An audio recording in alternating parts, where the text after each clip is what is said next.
Pepsi Cola'ның түпнұсқа формуласы 1893 жылы Нью-Берн қаласындағы фармацевт Калеб Брэдем ойлап тапты. Сол кезде көптеген фармацевттер сияқты дәріханада сода бұрқасын қолданды, онда ол өзін-өзі құрған сусындарға қызмет етті. Оның ең танымал сусыны Брэд сусыны, қант, су, карамель, лимон майы, кола жаңғақтары, мускат жаңғағы және басқа да қоспа болды. Сиыр сіңірген кезде Брэдме оны Pepsi Cola компаниясына қоныстанды. 1903 жылдың жазында ол өзінің аты жөнін атады және солтүстік Каролинадағы дәріхана мен басқа сатушыларға сода шәрбатын сатты. 1910 жылдың аяғында франчайзерлер 24 елде Pepsi сатты. Бастапқыда Pepsi тұтынушыларға керемет, шаттыққа толы, суспензия қоректігі ұранымен ас қорыту көмегі ретінде сатылды.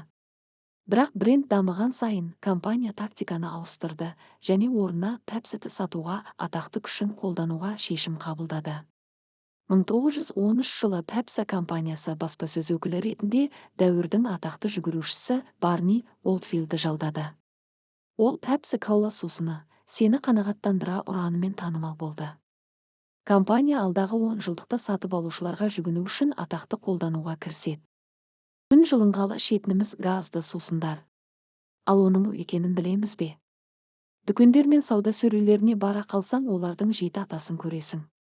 Түрі мен түсі әртүрлі бұл шөлқандырар сусындардың біздің ағзамызға әсері қандай, пайдалы ма, әлде зиян ба? Ішіп тұрып, осы сұрақ мені мазалады. Осыдан кеп мен осы сусындарды зерттемекке бел будым. Ғаламтордан ең алғашқы оқыған мәліметім, әлемде 180 мың адам осы сусынның зиындығынан қайтыс болады екен. Осы мәліметті оқи отырып, зерттеу жұмысымның өзекті мәселе екеніне көзім жетіп қызыға түстім.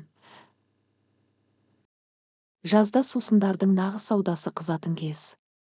Күн ыстықта шөлдеген адамның салқын сусынға деген тәуелділігі арта түседі. Жалпы ағзаның 60% су құрайтыны белгілі.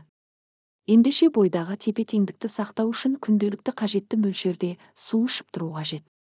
Су тек сұйық зат қана емес, жасуша үшін қорек ортасы, ағзадан улы заттарды, қалдықтарды және артық тұздарды шығарады. Адамдардың өмір сүруі үшін ең қажетті зат. Сондықтан адамзат әртүрлі сусындар дайындауға үйренді. Осылай газдалған сусындарда пайда болды. Газдалған сусын көмірқышқыл газымен қаныққан, минералды және ароматты тәтті судан тұратын салқындатылған сусын.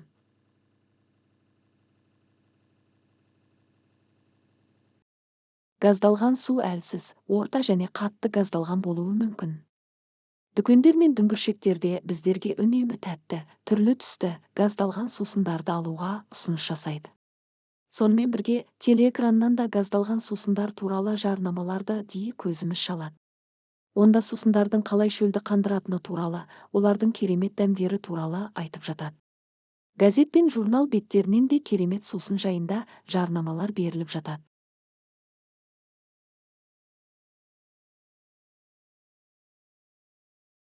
Сол пайдасынан көрі зияны мол сусынға бой алдырып, денсаулығына зиян келтіріп жатқандар көп. Газды сусындарды пайдаланбауды ұсынамын. Видео ұнаса лайк басып қолдап қойыңыздар.